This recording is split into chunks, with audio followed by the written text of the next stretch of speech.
alguna cosa y esperan que Dios les conteste inmediatamente, pero Dios tiene tres maneras de contestar. A veces Él dice sí, a veces Él dice no, y a veces dice espere un poco. Espere un poco. Ayer hablábamos sobre Moisés, que deseaba la libertación del pueblo que estaba en la esclavitud. Pero la oración de Moisés no fue contestada hasta muchos años después, en el tiempo de Dios, en el reloj de Dios. Él sabe exactamente el momento de contestar nuestras oraciones. En la casa del alfarero, la palabra clave aquí es alfarero. Y sabemos entonces que Él tiene un anhelo en su mente, un propósito en su corazón. Él quiere hacer una vasija o muchas vasijas y tiene que salir conforme el principio de su soberanía. En segundo lugar, nosotros encontramos que el propósito aquí es la obra de Dios. Y la obra de Dios se puede evidenciar en otra palabra que encontramos, que es la rueda. La rueda es un tipo y figura de las vicisitudes de nuestra vida, de los problemas que nos enfrentamos, de las pruebas que tenemos, y todo eso tiene un principio, una razón para nuestro vivir diario.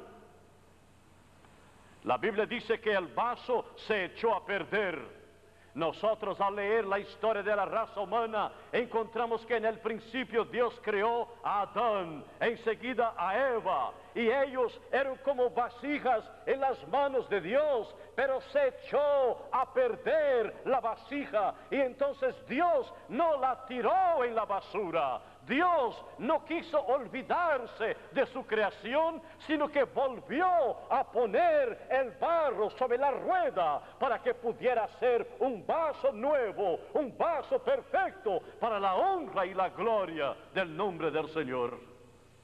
En nuestras vidas, de igual manera, mientras estemos apartados de Dios, mientras estemos nosotros empapados de pecado, de carnalidad, nosotros somos como vasijas rotas. Pero el gran principio, la gran enseñanza que tenemos aquí es que el Señor, que pudiera descartarnos, tirarnos a la basura, Él nos ha dado la oportunidad, el propósito de ser usados por Él en sus manos sobre una rueda, para que podamos ser justificados, para que podamos ser perfeccionados, para que podamos ser santificados y así recibir el propósito primordial que el Señor tiene para cada uno de nosotros.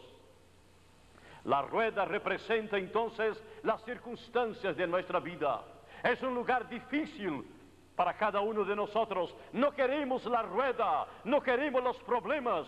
El Señor dice en el Evangelio según San Juan, capítulo 16, Juan 16, versículo 33, el principio sobre la rueda, con estas palabras.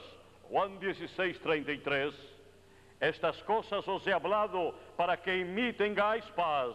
En el mundo tendréis aflicción, pero confiad, yo he vencido el mundo.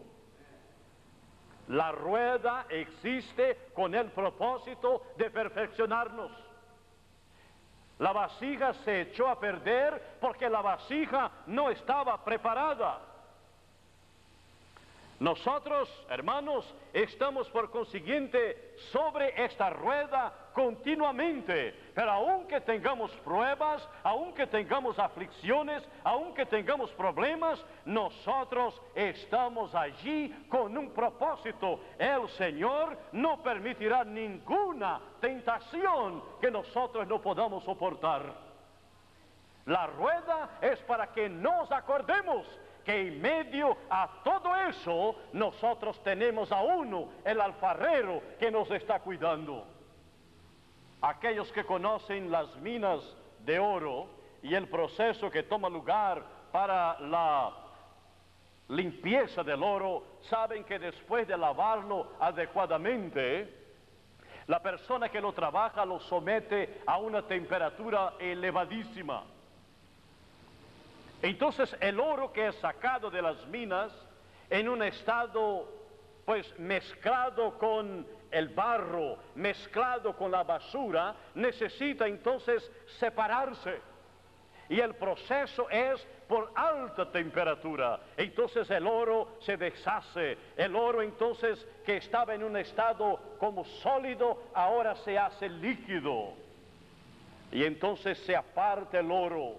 Y la temperatura sigue con intensidad sobre el oro, y el que lo trabaja solo está satisfecho constantemente, completamente, cuando puede mirar su rostro allí reflejado en el oro que está ahora limpio.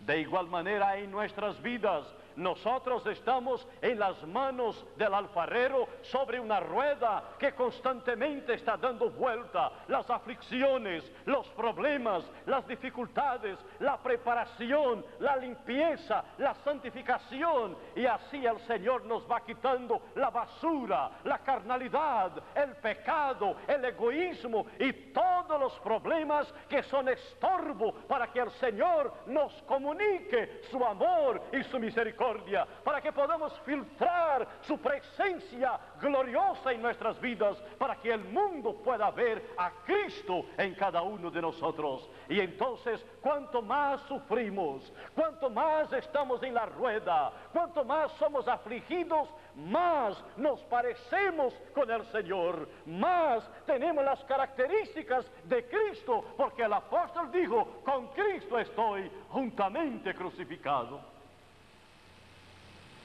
El propósito de la rueda entonces es como el propósito del aguijón, no es una maldición. Así como el aguijón nos acerca más al Señor, humillándonos y reconociendo nuestra limitación, de igual manera la rueda, que está representando las aflicciones de esta vida, nos acerca al Señor y nos hace reconocer que nada somos sino barro en las manos del alfarero.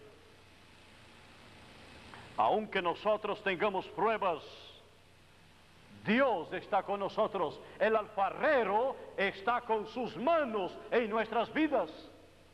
La palabra del Señor tiene un versículo que Satanás quiere que nos acordemos apenas de la mitad. Y la mitad del versículo es: muchas son las aflicciones de los justos. Hay muchos cristianos que se acuerdan apenas de eso.